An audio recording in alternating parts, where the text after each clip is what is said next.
They say some places hold on to memories, replaying them long after everyone is gone. But what if a place holds on to you instead? Tonight, we're venturing into the shadows of a story that blurs the line between a ghostly tale and a found-footage nightmare. This is the story of Haveli-e-Zareen. It was a night darker than memory itself. A night when the wind didn't just blow, it hissed through the trees, whispering secrets no human was ever meant to hear. Deep beyond the mountains, in the forgotten town of Darash, stood an abandoned mansion. The locals called it Haveli-e-Zareen, the Golden Mansion, but there was nothing golden about it anymore. People said shadows walked its halls even when there was no light. No one dared to go near it after sunset, not since the Malik family vanished without a trace one stormy night, leaving behind only a piano that, on occasion, played all by itself. For years the house remained a silent, looming monument to a forgotten tragedy. That is, until Arham, a young filmmaker with a growing obsession for haunted places, decided it was the perfect location for his next big project. He wanted to capture a real horror experience for his popular online channel. Armed with cameras, powerful flashlights, and his two best friends, Nimra and Hassan,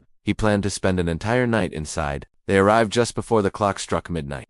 The massive wooden door groaned open as if it had been expecting them, releasing a musty breath of air that smelled of dust, decay, and something sickly sweet, like flowers left to rot. As they stepped inside, the door slammed shut behind them, sealing them in with the darkness. "Just the wind," Arham said, though his voice trembled slightly. Their flashlight beams danced across the walls, catching old, decaying portraits. The faces in the paintings were scratched out, their eyes burned away, leaving behind grotesque, empty sockets. As Arham's light passed over one particular frame, a woman's silhouette seemed to shift, to turn its head just for a second. "Just reflections," he whispered, more to convince himself than his terrified friends. They made their way to the grand drawing room, where the infamous piano stood, draped in a tattered white cloth like a shroud. Hassan, trying to break the suffocating tension, let out a nervous laugh and pressed a single key. The sound that followed was unnatural. It didn't just echo. It stretched, vibrating in the air far longer than any normal piano note should. Suddenly, the door to the drawing room slammed shut with a deafening bang. Nimra screamed, convinced it was the wind. But a quick check revealed the impossible. Every window in the mansion was nailed shut from the inside. "It's fine," Arham said, forcing a confident smile for the camera. "We'll just stay until sunrise. We're here to document whatever happens."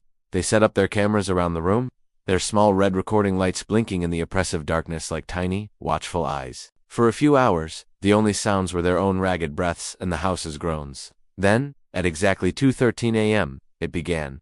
The piano started playing all by itself. It wasn't a jarring, chaotic noise, but a slow, sorrowful melody. It was a tune filled with such profound sadness, it felt almost human. Nimra broke down crying, "Arham, please, stop this, let's go." But Hassan was frozen, his eyes wide with terror, staring at the long, dark corridor leading out of the room. There, at the far end, stood a figure. It was a woman in a flowing white dress, her long dark hair obscuring her face, her head tilted at an unnatural angle. Arham, ever the filmmaker, raised his camera. "Ma'am, who are you?" he called out, taking a tentative step forward. The woman slowly lifted her head. Her face was a mask of pure terror. Her eyes were hollow, black voids, like a starless sky. Her lips were stretched into an impossibly wide, grotesque smile. In that instant, the lights flickered violently. The cameras all died at once, plunging them into near-total darkness. A cold, disembodied voice whispered directly into Arham's ear, a voice that was both inside and outside his head. "You wanted real horror. Now record this." Something icy cold touched his shoulder. He spun around, but Nimra and Hassan were gone, vanished. The only proof they were ever there were their distant, echoing voices, calling his name from different rooms all at once. "Arham!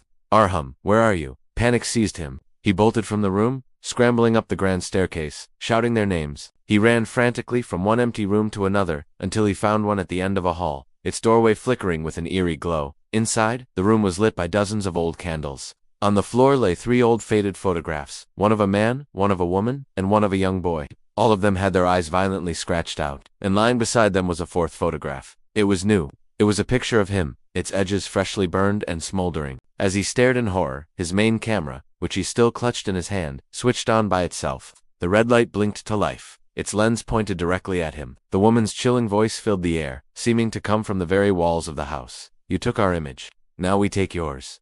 The antique mirror behind him began to ripple like the surface of dark water. From its distorted reflection, pale, long-fingered hands reached out. Grasping for him, they wrapped around his arms, his legs, pulling him backwards. He screamed, his reflection twisting and contorting as he was dragged into the glass, merging with it until he was gone. When morning finally broke, the villagers saw Arham's car parked outside the mansion, its engine still running, the headlights dim against the morning mist. The police were called. Inside, they found a scene of disarray. 3 cameras lay on the floor, smashed to pieces. But one camera, Arham's main camera, was intact. It contained the entire recording of the night, but the footage was strange, chilling. It showed the same single scene, playing on an endless loop. Arham, standing at the entrance of the mansion, turning to look directly into the camera, he smiles and whispers, "Welcome to Haveli-e-Zareen." Then, he turns and walks into the darkness. The loop repeats, again and again and again. No one ever saw Arham Nimra or Hassan again.